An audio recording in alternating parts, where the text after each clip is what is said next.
They called her Ash-Tongue because she rarely spoke, and when she did, her words were whispers of apology.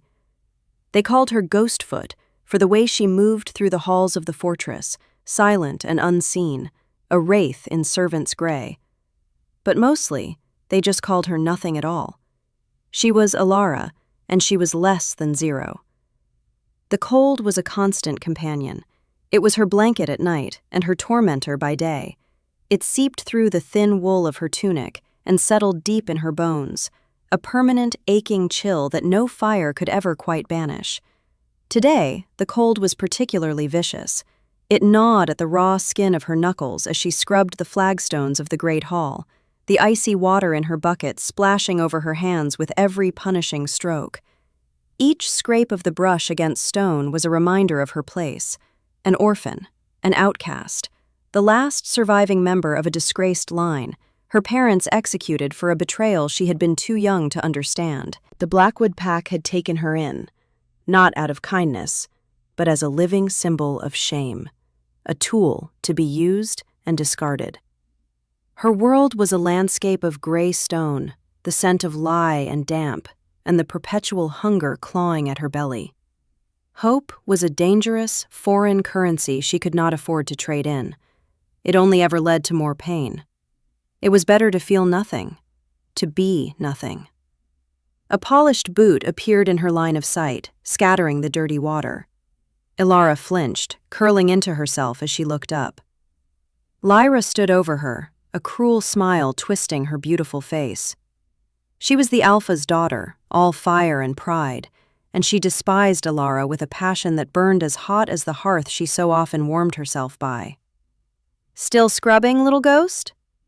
Lyra's voice was like honey laced with poison. "You missed a spot."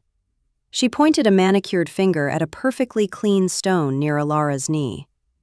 Before Alara could react, Lyra's boot shot out, kicking the heavy wooden bucket. Icy, filthy water cascaded across the floor, soaking the hem of Alara's tunic and splashing onto her face. The shock of the cold was a physical blow. Laughter, sharp and brittle, echoed in the cavernous hall. Lyra's friends, always hovering nearby like vultures, joined in. "Clumsy thing," Lyra sneered. "Now you have to do it all again.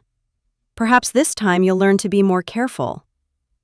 Alara stared at the spreading puddle, a fresh wave of despair washing over her. Her hands were already numb, her back a knot of agony. Doing it all again felt like an impossible sentence. She bit her lip, tasting the coppery tang of blood. She would not cry.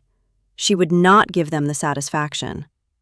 She simply bowed her head, her wet hair falling into her eyes. "Yes, my lady. My apologies." The words were ash in her mouth, just as they always were. Worthless, invisible.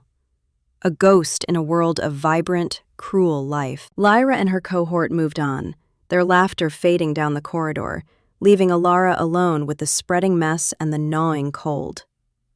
For a long moment, she did not move. She just knelt there, the icy water seeping into her knees, feeling the familiar weight of her own nothingness press down on her.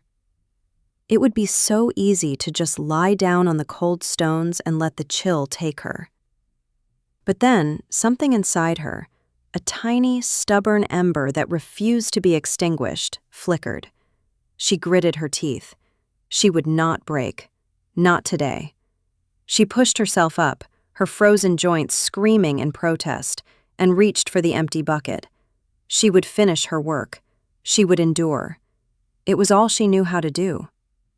That night, the summons came.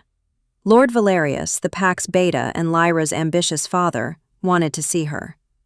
Fear, cold and sharp, pierced through the dull ache of her exhaustion. Valerius never noticed her. For him to summon her meant something was terribly wrong. She was led to his private study, a room of dark wood and suffocating tapestries. He sat behind a massive oak desk, his face a mask of shadows cast by a single candle. Valerius was a man carved from ambition, his eyes holding a predatory gleam that always made Alara's skin crawl. "Ilara," he said, his voice smooth as oil, He gestured to the chair opposite him. "Sit." She obeyed, perching on the very edge of the seat, her hands clenched in her lap. She felt like a mouse before a serpent. "You are aware of the annual tribute summit," he began, not as a question but as a statement, "where all the alphas gather at the high seat to pledge fealty to the Alpha King." Ilara nodded, her throat too tight to speak. Everyone knew of the summit. It was a time of tension and political maneuvering, where power was displayed and alliances were tested. "Our Alpha is unwell," Valerius continued, a flicker of something that might have been contempt in his eyes. "He is not fit to travel. I will be going in his stead, to represent the Blackwood Pack." He paused, letting the weight of his words settle in the silent room. "And you will be coming with me." Confusion warred with her fear. Why her? A servant, an outcast. She was a stain on the pack's honor, not someone to be displayed at a gathering of kings. I do not understand, my lord," she whispered, her voice cracking. Valerius leaned forward, the candlelight catching the cruel curve of his smile. "The Alpha King, Kalen, is ancient, powerful. He has ruled for 500 years from his frozen throne in the north. They say he is invincible." He slid a small, exquisitely carved wooden box across the desk. "They are wrong." Ilara stared at the box. It seemed to hum with a faint, dark energy. "Inside this box is a blade," Valerius said softly. "Its edge is coated with a rare poison, distilled from the petals of the Shadow Veil flower. It affects only those of the purest Alpha bloodline. A single scratch is all it takes. It does not kill quickly. It severs their connection to their power, to their life force. It will leave the great Alpha King a withered, powerless husk." The air in the room grew thick, suffocating. Ilara's heart hammered against her ribs, a frantic bird trapped in a cage. What was he saying? What did this have to do with her? "No one can get close to the king," Valerius went on, his eyes boring into hers. "His guards are legendary, his senses inhuman. But you are nothing. You are invisible. You move without a sound. You speak without a voice. They will see you as a servant, a shadow. They will not look at you twice." The terrible, monstrous truth of his plan crashed down upon her. He was not just taking her with him. He was making her a weapon, an assassin. "You will find a moment," he commanded, his voice dropping to a low, menacing growl. "While serving his wine, while clearing his plates, you will be alone with him for a mere second. That is all you need. You will take the blade, and you will mark him." "No!" The word escaped her, a choked gasp. It was the first time she had ever said it to a superior. The sound of it was shocking in the silent room. Valerius's smile vanished. His face became stone. "You will do this, girl, or I will take you down to the dungeons and show you what true suffering is. I will make your life here seem like a paradise. I will find new and inventive ways to break you, piece by piece. And when I am done, I will throw what is left of you to the wolves. Literally."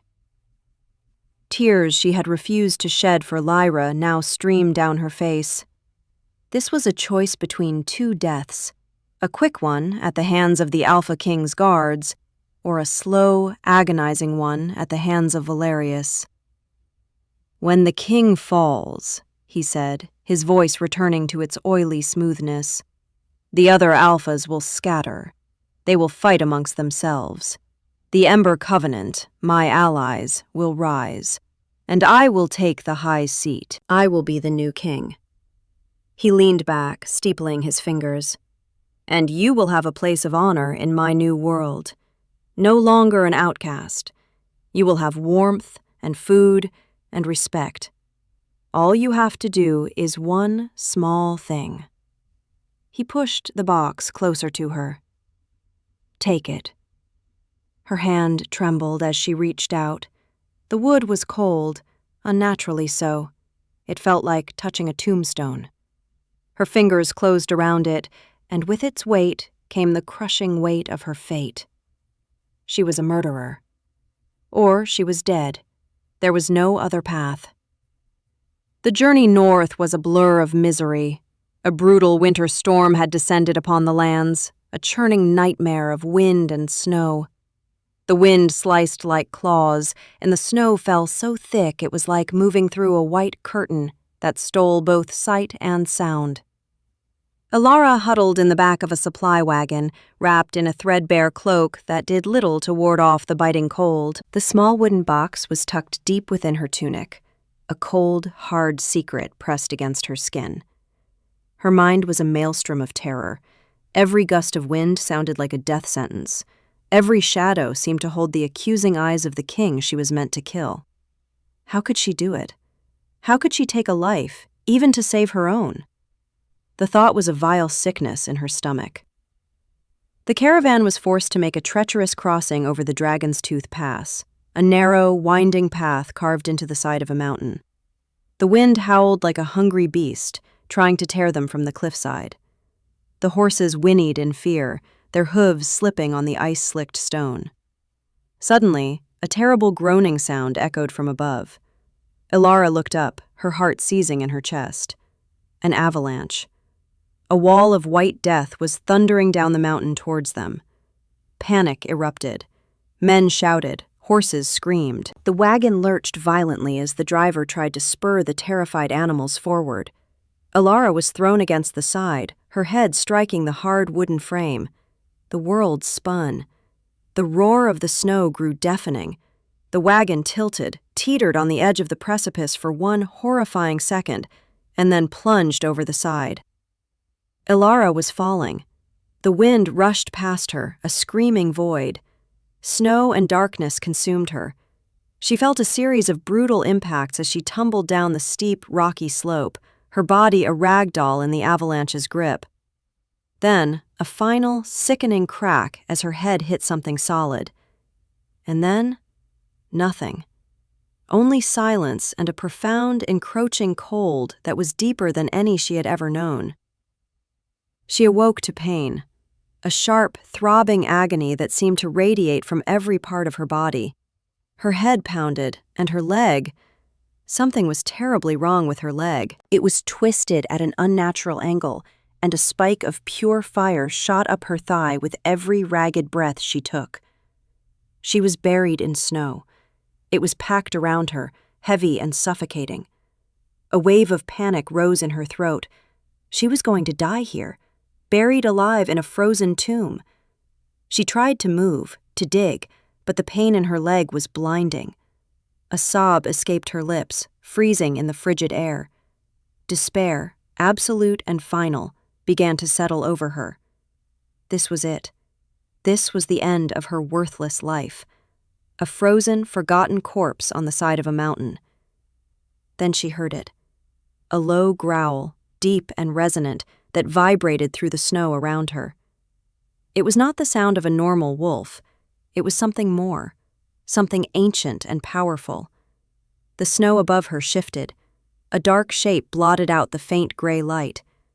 A massive head pushed through the snow, followed by shoulders so broad they seemed to block out the world. A wolf, larger than any she had ever seen, its fur the color of midnight dusted with silver frost. It towered over her, a creature of myth and nightmare. But it was the eyes that stole her breath. They were not the eyes of a beast. They glowed with a fierce intelligence, the color of molten gold. They fixed on her, and in their depths she saw not hunger but something else. Recognition? Terror warred with a strange sense of awe. She was at the mercy of this magnificent, terrifying creature. It could tear her apart in a heartbeat. She closed her eyes, bracing for the inevitable. Instead of teeth, she felt a strange warmth spread through the snow around her. The pressure on her chest eased. The giant wolf was digging her out, its massive paws moving with surprising gentleness and precision. In moments, she was free, lying in a hollow carved from the snow. The cold air hit her, and she gasped, a violent shiver racking her broken body. The great wolf lowered its head, its golden eyes studying her with an unnerving intensity. A plume of steam puffed from its nostrils, smelling of pine and winter storms. It nudged her arm with its wet nose, a gesture that was almost questioning. Then the world seemed to warp. The air shimmered around the beast. The form of the wolf dissolved, melting and reshaping like heated wax. Where the creature of midnight and frost had stood, a man now knelt. He was as immense and formidable as the wolf had been. Clad in dark furs and leather, with hair as black as a starless night, he was the physical embodiment of the wild, untamed North. His face was harsh, carved from granite and glaciers, predatorily beautiful and utterly intimidating. And his eyes? They were the same. Molten gold, glowing with an inner fire that seemed to hold back the crushing cold of the mountain. He looked at her, his expression unreadable, but his gaze was a physical weight. It pinned her, examined her, stripped her bare. She had never been looked at like this before. Not as a thing, not as a ghost, but as something. He reached for her. Instinct, born of a lifetime of abuse, screamed at her to flinch away. But she was broken, frozen.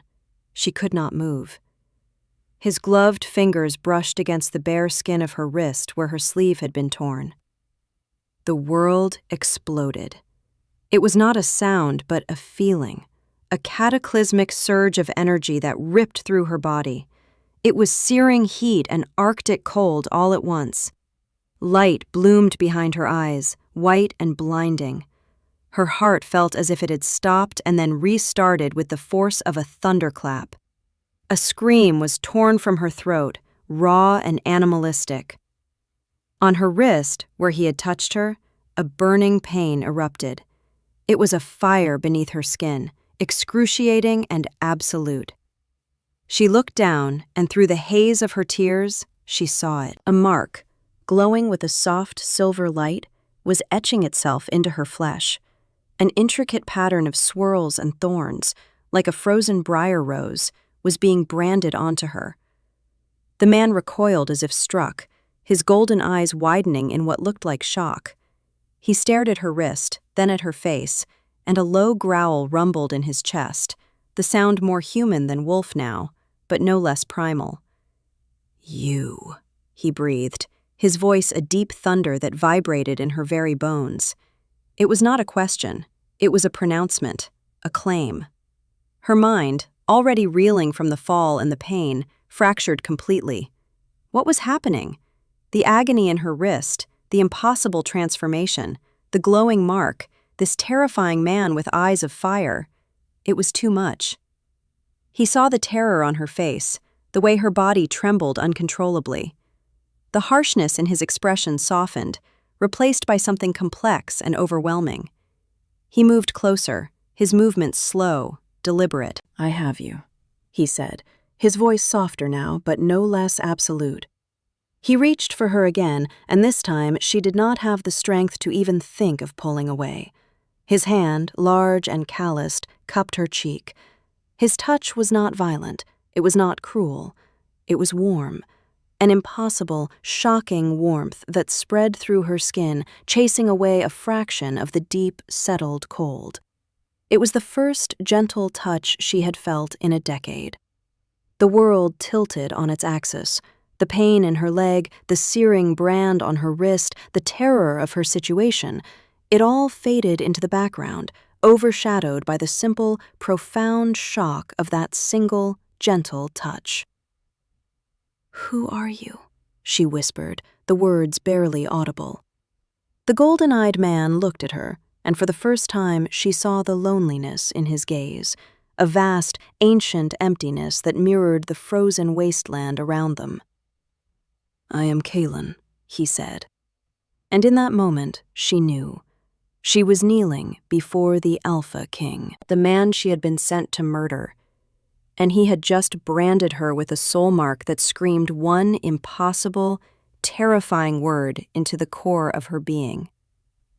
Mine. Kaylin's gaze dropped to her leg, twisted and broken in the snow. A flicker of rage, pure and potent, flashed in his golden eyes. It was not directed at her, but at her injury. He moved with a sudden, fluid grace, shrugging off his own heavy fur cloak. He wrapped it around her, and the warmth was immediate and overwhelming. It was heavy with his scent, pine, snow, and a clean, masculine musk that was both intimidating and deeply comforting. It was like being wrapped in the mountain itself. "The leg is broken," he stated, his voice flat and clinical, but a muscle twitched in his jaw. "We need to get you out of the storm." Without another word, he gathered her into his arms. Ilara cried out as a fresh wave of agony shot from her leg, but he adjusted his grip instantly, cradling her with an almost impossible gentleness for a man of his size. He held her against his chest as if she were made of glass. She was weightless in his arms. His body was a furnace, a bulwark against the raging blizzard. Tucked against his chest, with his scent surrounding her and his cloak enveloping her, the world began to feel distant and dreamlike. The pain was still there, a vicious, throbbing thing, but it was muffled, as if happening to someone else. He began to walk, his long strides eating up the ground with an unnatural speed. He moved through the blinding snow not like a man fighting a storm, but like a man walking through his own home. The wind did not seem to touch him. The snow did not seem to slow him. Ilara's head rested against his shoulder. She could feel the steady, powerful beat of his heart beneath her ear. It was a slow, deep rhythm, the sound of ancient strength. She found herself clinging to it, focusing on it, letting it drown out the fear and the pain. Who was this man? The stories told of a ruthless, cold-hearted king who ruled with an iron fist, a being more wolf than man, a force of nature given form. But the man holding her, the man whose touch was gentle and whose heart beat with a steady, protective rhythm, was something else entirely. Confusion was a thick fog in her mind. Her body, her instincts, screamed at her that she was safe, that this was right. The bond, the glowing mark on her wrist, thrummed with a low, constant heat, a silent song that connected her to him. But her mind, her memories of a life of fear and pain, screamed that this was a trap, that kindness was a lie. What was happening to her? Was this some kind of magic? A hallucination brought on by the fall? She looked down at her wrist, tucked inside the massive cloak. The silver mark was still there, a faint, pulsing light against her pale skin. It was real. This was all real. She had been sent to kill him.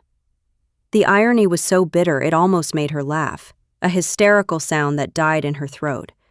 Her mission, her one chance to escape Valerius's cruelty, had ended with her broken and helpless in the arms of her target. And he had marked her, claimed her. She didn't understand what it meant, not fully, but she knew it was something deep and irrevocable. Something that had changed her life more profoundly than the fall, more than Valerius's command. They moved through the whiteout for what felt like an eternity. Ilara drifted in and out of consciousness, lulled by the motion and the impossible warmth. At some point, she realized they were no longer climbing, but descending into a sheltered valley. The wind lessened, and the scent of wood smoke touched the air. Through the swirling snow, a fortress emerged from the gloom. It was not a place of dark, menacing stone like the Blackwood Keep. This was built of enormous pale timbers and gray rock that seemed to have grown from the mountain itself. It was vast and formidable, yet it felt alive, welcoming. Massive gates swung open before they even reached them, guards in thick white furs bowing their heads as Kaylin passed. They stared at Ilara in his arms, their expressions a mixture of shock and reverence. No one spoke a word. He carried her inside, through halls warmed by roaring fires and lit by glowing crystals embedded in the walls. The air was clean and smelled of burning cedar and roasted meat. It was a world away from the damp, cheerless corridors of her old life.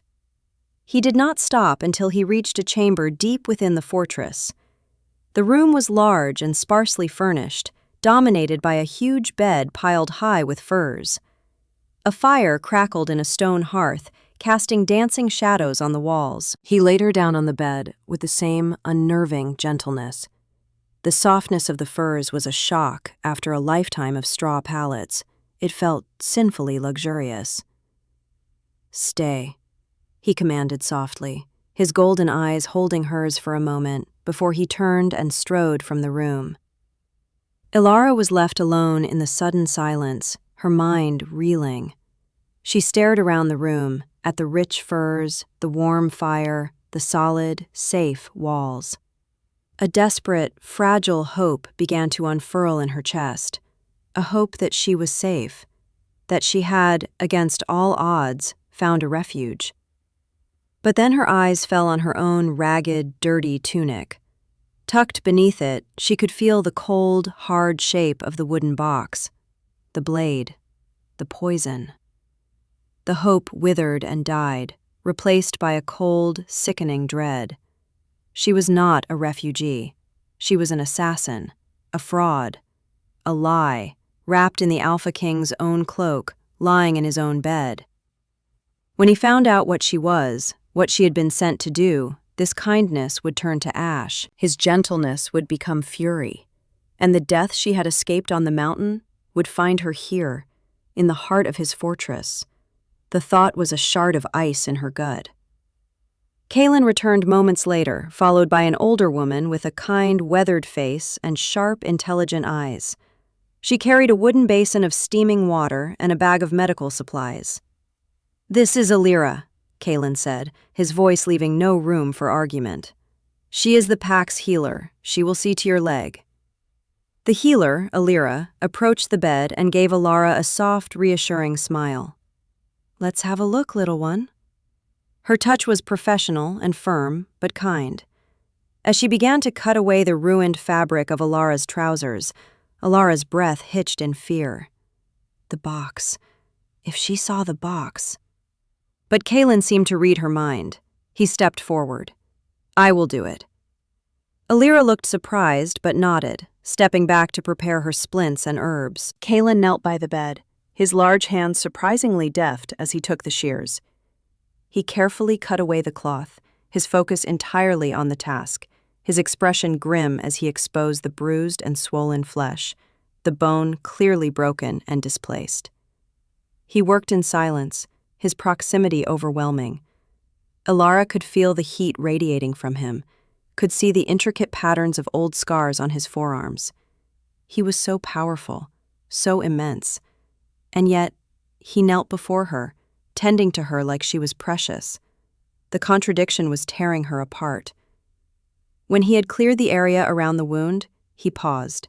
His gaze lifted, meeting hers. "The healer will set the bone. It will hurt." Ilara just nodded, biting her lip. Pain was an old friend. "Look at me," he commanded softly. She did, her gaze locking with his molten gold eyes. "Do not look away." Illyra moved forward. "On my count, my king. 1, 2... On 3, a horrific, grinding crack echoed in the room as the healer wrenched the bone back into alignment. A scream of pure agony was ripped from Ilara's lungs, and her vision went white. But through it all, she did not look away from Kaylin's eyes. He held her gaze, a silent anchor in a storm of pain. His own face was a mask of controlled fury, his jaw tight, his eyes burning. He felt her pain as if it were his own. The bond, she realized dimly. He was feeling it through the bond. As Ilara quickly and efficiently packed the leg with a soothing herbal poultice and bound it in splints, the worst of the pain subsided into a deep, throbbing ache. Ilara lay back against the furs, limp and sweating, her breath coming in ragged gasps. Kaylin dismissed the healer with a nod. They were alone again. He sat on the edge of the bed, a silent, brooding mountain of a man. He looked at the silver mark on her wrist, which was now a soft, permanent tattoo on her skin. Then he looked at her face. "For 500 years I have been alone," he said, his voice low and rough with emotion. "The bond is a legend, a myth for most, a hope that has long since turned to dust. I never thought I had stopped searching." He reached out and gently traced the mark on her wrist with his thumb. A jolt, less violent this time, but just as profound, shot up her arm. It felt like coming home to a place she had never been. "You are my mate," he stated. The words hung in the air, immense and terrifying and wonderful. "The other half of my soul. I have you. You are home." Tears welled in Alara's eyes and spilled down her temples into her hair. Home. It was a word she had only ever heard in whispers and dreams. To hear it spoken to her, by him, it was too much. But the lie was a poison in her veins. The box was still there, a cold weight of damnation against her skin. She had to tell him. She had to confess before this fragile, impossible dream was shattered by someone else's discovery. "I'm not," she choked out, the words tearing at her throat. "I'm not who you think I am." He frowned, his golden eyes narrowing in confusion. "What do you mean?" Her hand trembled as she reached inside her torn tunic. Her fingers closed around the cold, carved wood. Pulling it out felt like pulling out her own heart. She held the assassin's box out to him on her open palm. "They sent me to kill you," she whispered, the confession falling like a death sentence into the warm, safe air of the room. "Lord Valerius, of the Blackwood Pack. He gave me this. It's a poisoned blade. I was supposed to get close to you and use it."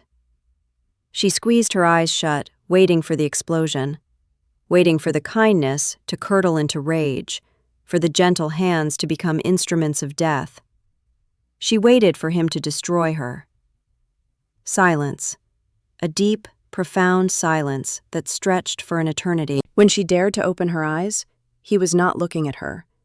He was staring at the box in her hand, his face utterly devoid of expression. It was a terrifying stillness, the calm at the center of a hurricane.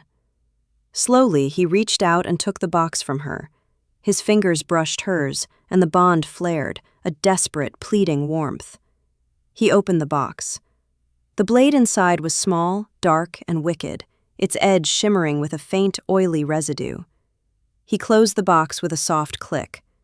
Then he lifted his gaze to meet hers. The gold in his eyes was no longer warm. It was a frozen, arctic fire. "Valerius," he said, the name a low, dangerous growl. The temperature in the room seemed to drop by 20 degrees. "Of the Blackwood Pack." "He forced me," she whispered, tears streaming freely now. "He said he would kill me if I refused. I didn't know what to do. I fell. The avalanche." "You did not use it," Kalen stated, his voice flat. "No, I couldn't." "But you were going to," he pressed, his gaze relentless. Alara's heart shattered. "I don't know," she sobbed, the truth a wretched, pathetic thing. "I was so scared. I just wanted to live." He stood up, turning away from her to pace before the fire. He was a caged storm, power and rage rolling off him in palpable waves. The very air in the room crackled with his fury. She shrank back into the furs, convinced her last moments had come. He was going to kill her. He had to. She was an assassin who had invaded his home, a traitor who had accepted a mission to destroy him. The bond, the mark, it meant nothing in the face of such betrayal. He stopped pacing and stood with his back to her, staring into the flames. "He sent my mate to murder me," he said, his voice a low, terrifying rumble. He took what is mine, and he tried to turn her into a weapon against me. Alara held her breath. He had said, my mate. He still saw her as his mate. He turned around slowly. The Arctic fire was still in his eyes, but it was no longer directed at her. It was aimed outward, at the world, at Lord Valerius. When his gaze fell on her, it was softened by a fierce, terrible protectiveness. He will pay for this, Kaelin vowed. He will pay for touching you. He will pay for every moment of fear he put you through. I will tear his pack apart, stone by stone. I will erase his name from memory. He came back to the bed and sat down, his anger so potent it was a physical presence in the room. He looked at her, broken and weeping in his bed. You warned me, he said softly. You could have hidden this. You could have waited for another chance. But you told me. Why? Because, she struggled for the words, because you were kind. No one has ever been kind. The confession was small and simple, but it was the deepest truth she owned. A look of profound pain crossed his face. He reached out, not to the mark, but to her face, his thumb gently wiping away a tear from her cheek. That is a debt that will be repaid in blood, he murmured. He then took her hand, the one with the silver mark, and brought it to his lips. He pressed a kiss to the center of the brand, a gesture of ownership so absolute it made her gasp. The bond flared with a brilliant, healing warmth, chasing away the last of the icy dread. You are here now, he said, his voice a vow. You are with me. No one will ever harm you again. You are not a ghost. You are not nothing. You are the queen of the winter wolves.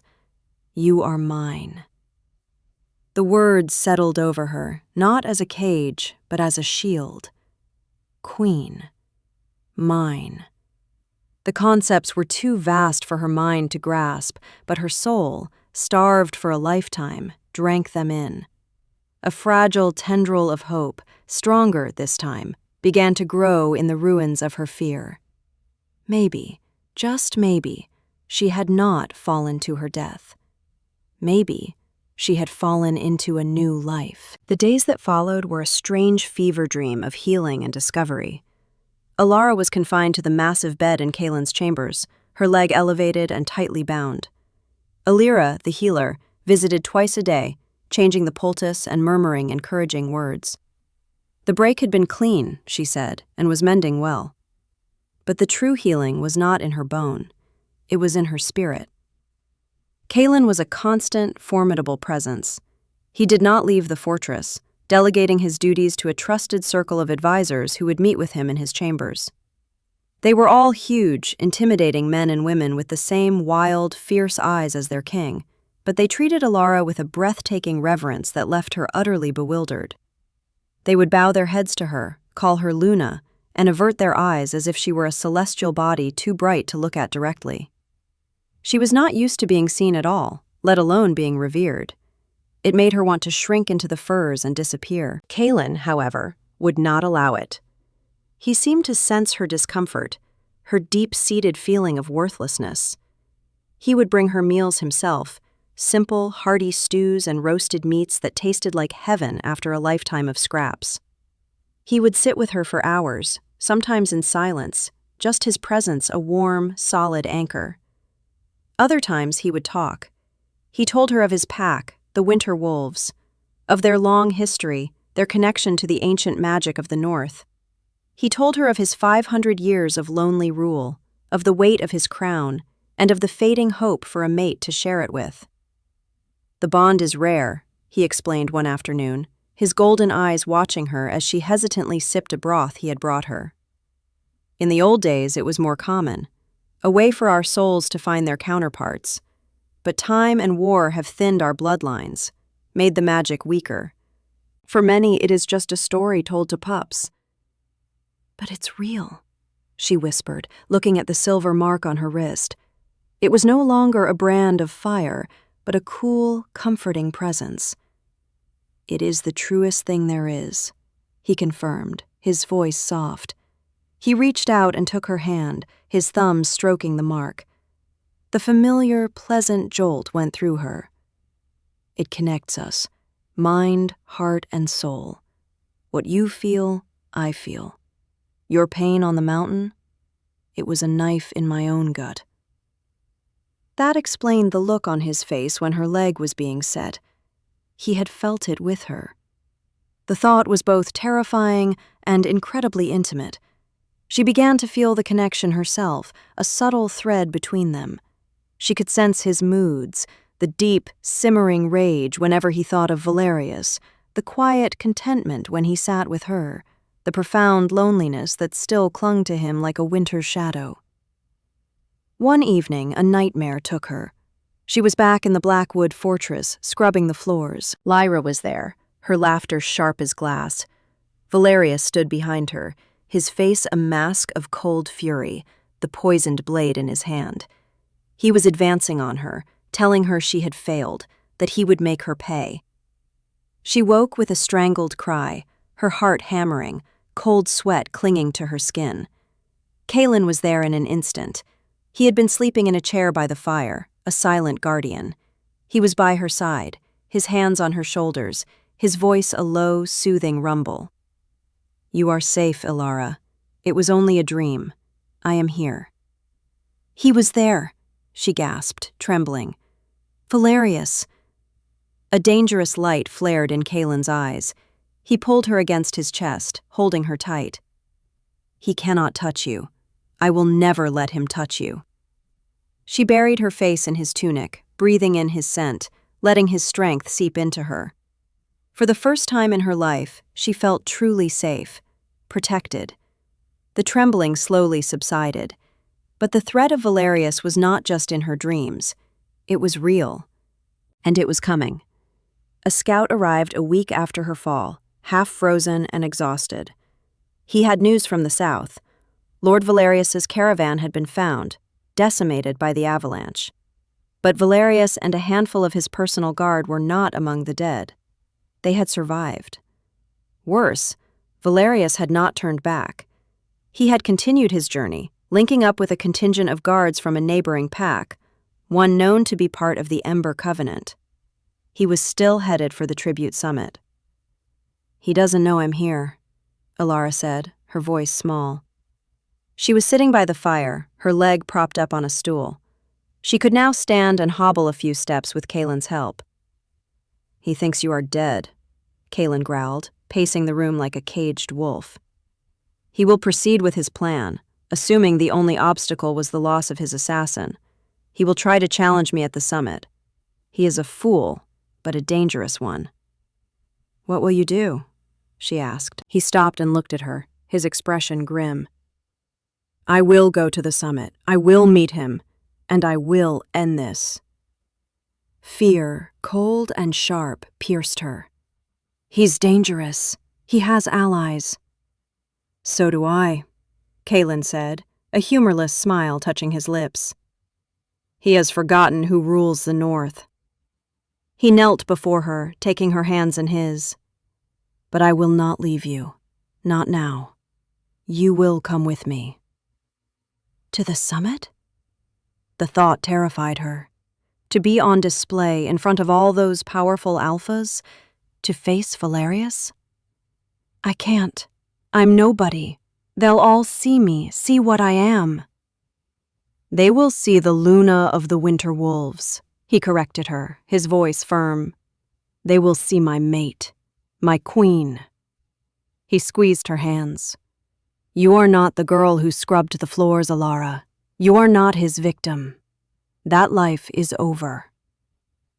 She wanted to believe him, desperately.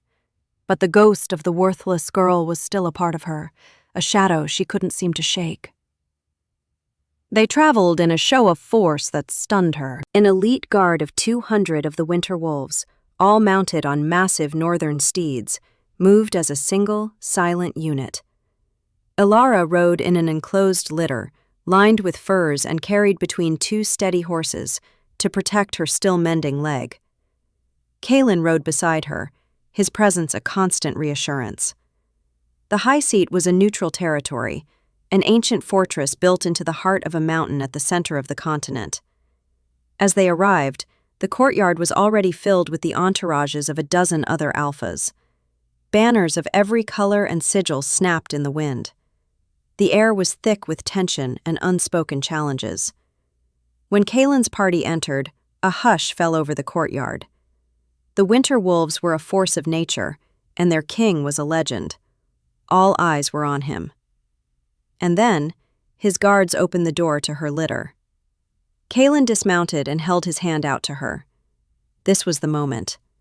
Her heart hammered against her ribs. She took a deep breath, took his hand, and stepped out. A collective gasp went through the assembled crowd. They were not looking at her torn and mended servant's dress, which had been replaced by a simple but elegant gown of deep blue wool. They were not looking at the slight limp she still had. They were staring at the silver soul mark, clear as day on her wrist as she held Kaelin's hand. Across the courtyard she saw him. Lord Valerius stood with a group of grim-faced alphas, his banner, the Black Wolf of the Blackwood Pack, hanging limp beside him. His eyes widened in shock, then narrowed in disbelief and fury. He stared at Alara, then at the mark on her wrist, then at the possessive way Kaelin held her. He knew. In that instant, he understood. His nothing girl had not died on the mountain. She had fallen directly into the hands of his enemy and become his greatest treasure. The look on his face was a mask of pure, murderous hatred. Lyra was there too, standing behind her father. Her beautiful face was contorted in an ugly sneer of jealousy and rage. She looked at Alara, truly looked at her for the first time, and saw not a servant, but a rival who had claimed the ultimate prize. Alara felt a tremor of her old fear. She wanted to hide, to run, but Kaelin's hand tightened around hers, his strength flowing into her. He leaned down, his lips brushing her ear. "Hold your head high, my queen," he murmured. "You are home." She straightened her shoulders, lifted her chin, and met Valerius's gaze across the crowded courtyard. For the first time in her life, she did not look away. The atmosphere inside the high seat's great hall was even more strained. Alphas and their retinues gathered, the air thick with unspoken power plays. Kaelin led Alara to the head of the assembly, to a pair of thrones carved from petrified wood that sat on a raised dais.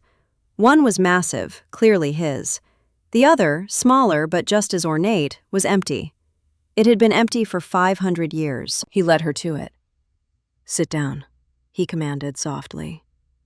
All eyes were on them. A murmur rippled through the hall. Alara's legs trembled as she ascended the dais. To sit there, beside him, felt like sacrilege. It was a declaration, a challenge to everyone present. She sank into the throne, the wood cool against her back. Kaelin took his seat beside her, his presence so powerful it seemed to dim the rest of the room. He placed his hand on the armrest between them, his fingers covering hers in a gesture of blatant possession. The summit began, a tedious process of pledges and reports. Alara barely heard it. Her attention was fixed on Valerius. He stood with the other alphas, his face a thunderous mask. He could not make a move here, not openly, but his eyes promised retribution. That night, after the formal proceedings, a feast was held. The hall was loud and boisterous, but the tension remained.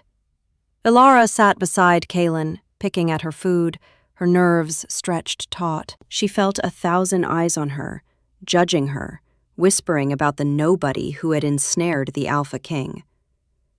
Lyra approached their table, a goblet of wine in her hand and a venomous smile on her face. She gave Kaelin a deep, seductive curtsy. "My king," she purred, her eyes flicking to Alara with contempt.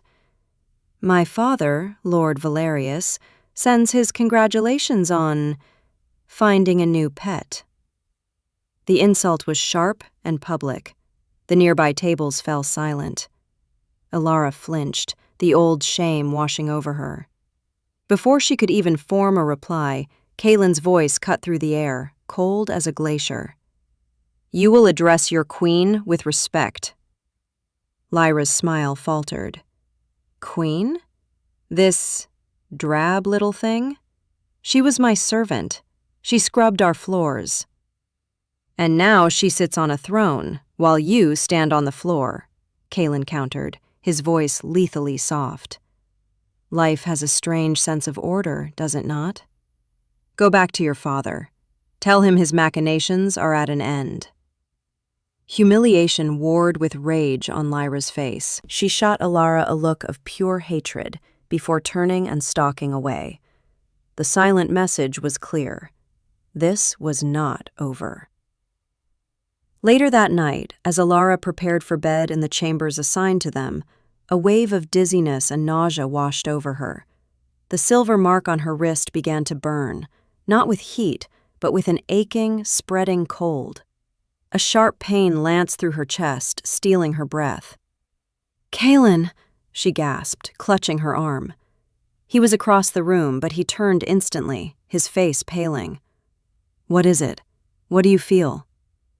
"Cold," she whispered, her teeth beginning to chatter. "Pain. In the bond."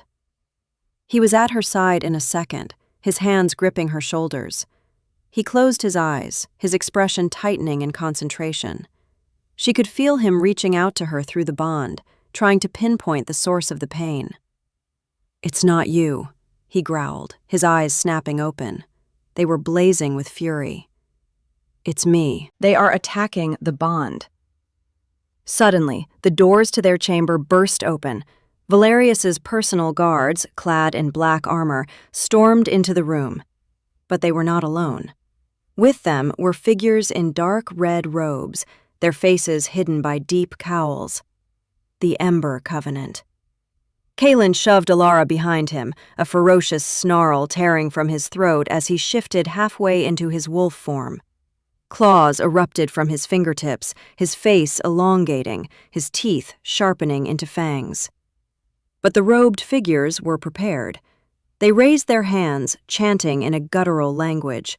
A net, woven from what looked like solidified shadow and glowing with sickly purple runes, shot from their hands and enveloped Kaylin. He roared as it hit him, smoke rising from his skin where the runes made contact. He struggled, tearing at the net, but it held him fast, draining his strength. "Kaylin!" Alara screamed. Valerius himself stepped into the room, a triumphant, ugly smile on his face. He held a dark, jagged crystal in his hand, which pulsed with the same foul energy as the net. "Hello, little ghost," he sneered at Alara. "Did you really think you could escape me?" He gestured to the struggling Kaylin. "This is a soul trap, Your Majesty, forged in the darkest pits. It doesn't just hold the body, it leeches the power of the bond, twists it, and uses it to poison you from within. The stronger your connection to your little mate, the faster it will kill you." The cold in Alara's chest intensified into an unbearable agony. She could feel Kaylin's strength being siphoned away, his life force draining. It was an agony worse than any physical pain she had ever known. "Take her," Valerius commanded his guards. Hands grabbed her. She fought, kicking and scratching, but she was no match for them. They dragged her towards the door, away from Kaylin. "No!" Kaylin roared, his voice filled with desperation. He thrashed against the net, his golden eyes wild with fury and fear, fixed on her. The effort only seemed to weaken him further. "You see," Valerius said, his voice dripping with satisfaction as he walked beside her captors. "You are still useful to me. You are the key. With you as bait, he will do anything I ask. And with you as the source of his pain, he will be too weak to resist. I will have his throne, his power, and his mate. I win." They dragged her from the room. The last thing she saw was Kaylin, trapped and wounded, his desperate golden eyes locked on hers. A single word echoed through the bond, a raw, telepathic cry of anguish. "Ilara!" Then the doors slammed shut, and she was plunged into darkness and despair. The separation was a physical tearing, a severing of something vital. The cold was absolute now, a soul-deep winter that threatened to extinguish her completely. They had him, and they were using her to kill him. She was dragged through secret passages within the high seat, down into the cold, damp underbelly of the fortress. The guards threw her into a small, lightless cell, the stone walls slick with moisture. The heavy wooden door slammed shut, and the bolt slid home with a sound of finality. She was alone, truly alone. The warmth of Kaylin, the fragile connection of the bond, was gone, replaced by a gaping, painful void. The mark on her wrist was cold as ice, its light extinguished. It felt dead. A sob tore from her throat, a sound of utter desolation. She collapsed onto the filthy straw on the floor, curling into a tight ball, as if she could physically hold herself together. The despair was a living thing, a suffocating weight that crushed her spirit. She had been a fool, a stupid, hopeful fool. She had believed his words, believed in the promise of a new life. She had let herself feel something other than fear and pain. And this was the price. Her hope had not only destroyed her, it had doomed the man who had given it to her. Valerius's words echoed in her mind.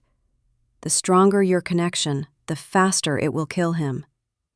Her love for him, the very bond that was her salvation, was now his death sentence. The agony of that thought was worse than any physical torture. Hours, or maybe days, passed in the darkness. Time had no meaning. There was only the cold, the hunger, and the gnawing, aching void where the bond used to be. She was back to being nothing, but it was 1,000 times worse now, because she knew what it was to be something. She drifted in a haze of misery, her body weak, her mind numb. This was how she would die, in a dark hole, forgotten, responsible for the death of the only person who had ever shown her kindness. Then, a voice. It was not a sound in the cell. It was a whisper in the deepest corner of her mind. Faint, strained, but unmistakable. Ilara. She sat up, her head snapping up from the straw. It was him, Kaylin. "Hold on," the voice pleaded, faint with pain and distance. "I am coming." A tiny spark flickered in the vast, cold darkness of her despair. He was alive. He was fighting. The bond was not completely severed. It was damaged, stretched thin to the breaking point, but it was there. "They are hurting you," she sent back, not with words, but with a wave of pure feeling, a desperate pulse of love and fear. "Through me." "I know," his thought returned, laced with agony. "He has me in the throne room. He is making his demands to the other alphas, using me as his leverage, but he underestimated us. He underestimated the bond." She could feel his pain, a sharp, constant drain on his life, but beneath it, she could also feel his will, an unbending, indomitable force of will that refused to break. "Fight, Ilara," he urged. "Do not let them extinguish you. Your light. I can feel it. It is the only thing keeping me anchored. Fight." My light? What was he talking about? She had no light. She was darkness and ash. But his words, his plea, resonated within her. The tiny spark of hope he had ignited began to glow brighter. He was fighting for her. She had to fight for him. She pushed herself to her feet, her body screaming in protest. She was weak from hunger and despair, but a new strength was flowing into her from that tenuous, desperate connection. She would not lie here and die. She would not be his poison. She would be his anchor. The cell door scraped open. Lyra stood there holding a lantern, a cruel, triumphant smirk on her face. "Look at you," she sneered, her eyes sweeping over Ilara's pathetic state. "Back in the dirt where you belong. the great queen of the north." Ilara said nothing. She just stood there, her chin held high, and met Lyra's gaze. Lyra's smirk faltered at the unexpected defiance. "My father will be the new Alpha King. He's in the Great Hall now, making his proclamation. Your precious Kaelin is dying on his own throne, and once my father is crowned, he's going to give you to me, to play with." A cold dread filled Ilara, but she pushed it down. She focused on the thin thread of connection to Kaelin, on his voice in her head. "Fight. You've already lost," Ilara said, her voice quiet but clear, with none of its old, timid tremor. Lyra laughed, a harsh, ugly sound. "Lost? We have everything. The king is our prisoner. The Alphas are bowing to my father's demands. And you are mine." She stepped into the cell, her eyes gleaming with malice. "I'm going to enjoy breaking you, Ash-Tongue. I'm going to make you scream for a death that will not come." She lunged, her hands reaching for Ilara's throat. And at that moment, in the great hall above, Valerius made his final move. He stood before the trapped and weakened Kaelin, holding the dark crystal. "Swear fealty to me, and I will let your mate live," he proclaimed to the assembled Alphas. "Defy me, and you will watch as I use her essence to drain your king dry." To demonstrate his power, he poured his own dark energy into the crystal. In the cell below, the effect was instantaneous and catastrophic. An unbearable wave of agony ripped through Ilara. It was as if her very soul was being torn from her body. She screamed, a sound of pure, unadulterated torment. The pain was absolute. It was the pain of Kaelin dying. It was the pain of the bond being shattered. It was the pain of a lifetime of cruelty and despair, all crashing down on her at once. And it broke something inside her. But it was not her spirit that broke. It was a dam, a wall she had built around a part of herself she never knew existed. As Lyra's hands closed around her neck, a light exploded from Ilara's body. It was not a small glow. It was a supernova, a blinding, searing wave of pure golden light that erupted from her core. It was the warmth of 1,000 suns, the fury of a righteous star. It incinerated the darkness in the cell, blasting Lyra backward against the far wall with concussive force. Lyra screamed as the light touched her, a sound of pain and terror, before slumping to the ground, unconscious and smoking slightly. The light poured out of Ilara, a torrent of untamed, raw power. It blasted the stone walls of her cell, turning them to dust. It surged upward, through the very foundations of the fortress, a beacon of impossible brilliance. In the great hall, the effect was cataclysmic. The golden light erupted from the floor around the throne, shattering the dark crystal in Valerius's hand into 1,000,000 pieces. The shadowy net around Kaelin dissolved like smoke in a hurricane. The red-robed cultists screamed as the pure, holy light washed over them, their dark magic turning to ash. The wave of power struck Kaelin not as a blow, but as a healing balm. The draining cold vanished, replaced by an invigorating, life-giving warmth. His strength returned in a tidal wave, tenfold what it had been before. The bond, which had been a thread, now blazed between them like a river of molten gold. He rose from his throne, no longer weak, but incandescent with power. His golden eyes glowed with the same light that was pouring from the hole in the floor. Valerius stared, his face a mask of disbelief and terror. What is this? What is she?" "She is my queen," Kaelin roared, and his voice was the thunder of an avalanche. He launched himself from the dais, a blur of fur and fury. He was no longer just a king. He was a reckoning. Down below, the light receded, coalescing back into Ilara. She stood in the wreckage of her prison, panting, the golden energy still swirling around her hands. She was not the same person.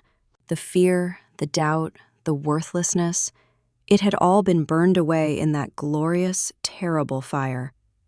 All that remained was a core of pure, unbending strength and love, a fierce, protective love for her mate. She looked down at the unconscious Lyra, then up towards the sounds of battle from the hall above. She knew what she had to do. With a newfound purpose, she began to run, her limp forgotten, her body fueled by the raw magic singing in her veins. She was not going to be the anchor. She was going to be the storm. The great hall was chaos. Kalen, in his full, monstrous wolf form, was a whirlwind of destruction, tearing through Valerius's guards. The other alphas, freed from their paralysis by Valerius's loss of control, had joined the fray, their own elite guards clashing with the forces of the Ember Covenant. It was a full-scale battle. Elara burst into the hall just as Kalen cornered a terrified Valerius against the far wall. The Alpha King was a terrifying sight, his fur bristling, his fangs dripping with blood, his golden eyes promising a brutal death. "You are finished, Valerius," Kalen growled, the sound vibrating through the stone floor. Valerius, desperate, saw Elara. A mad, final gamble lit his eyes. He still had one weapon left, a small, poisoned dagger hidden in his boot, a backup for the one he had given her.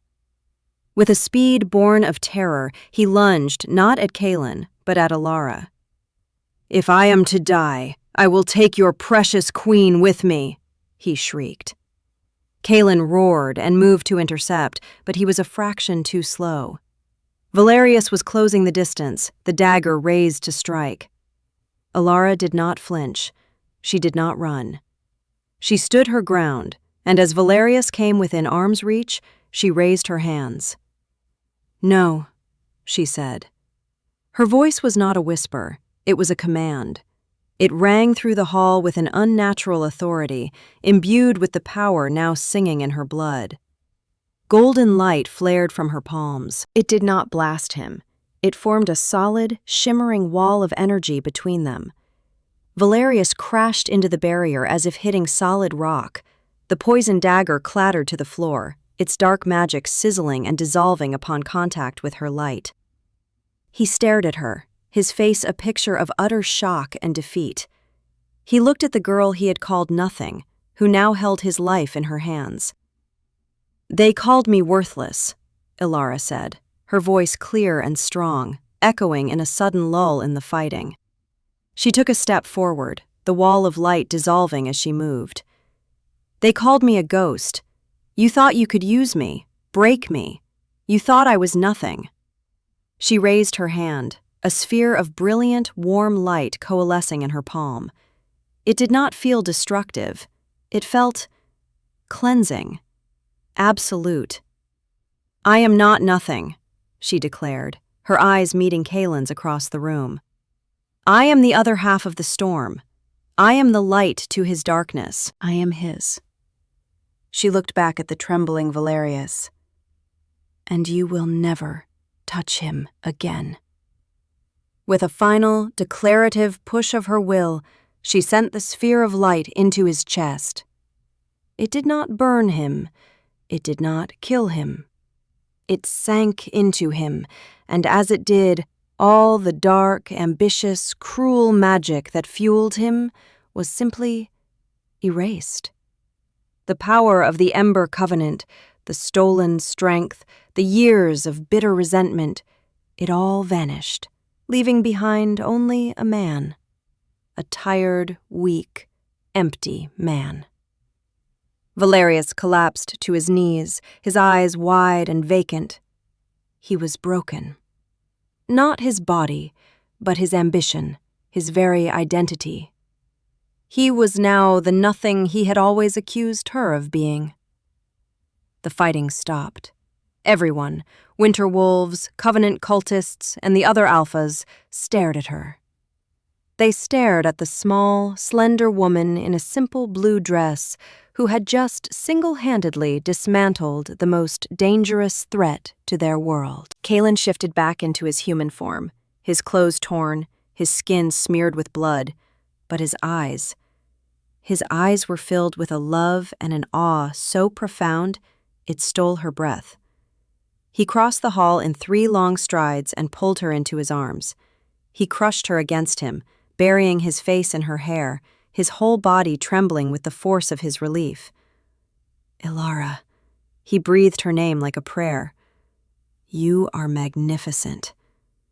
She wrapped her arms around his neck, holding on tight, finally letting the last of her own fear go. "I told you I was his," she whispered into his shoulder.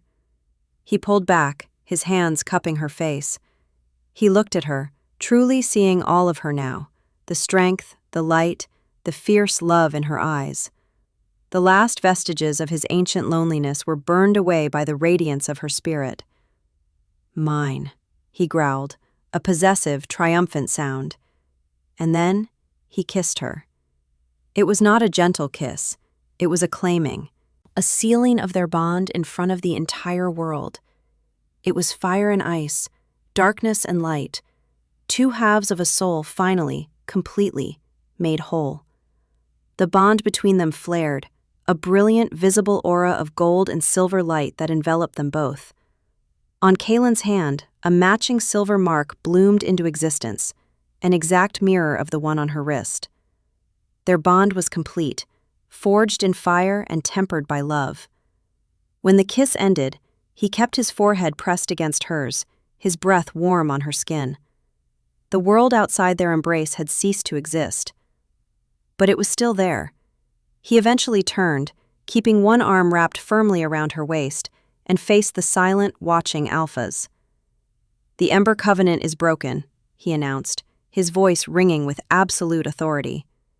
He gestured to the empty shell of Valerius and his captured followers. "This is the fate of all who would threaten the balance." He paused, then pulled Ilara tighter against his side. His golden eyes swept over the crowd, daring anyone to challenge him. "Behold your queen," he declared. The words were not a suggestion. They were law. One by one, the alphas of the great packs, beings of immense pride and power, dropped to one knee.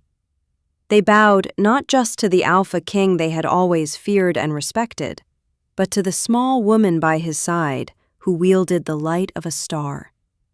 They bowed to their queen.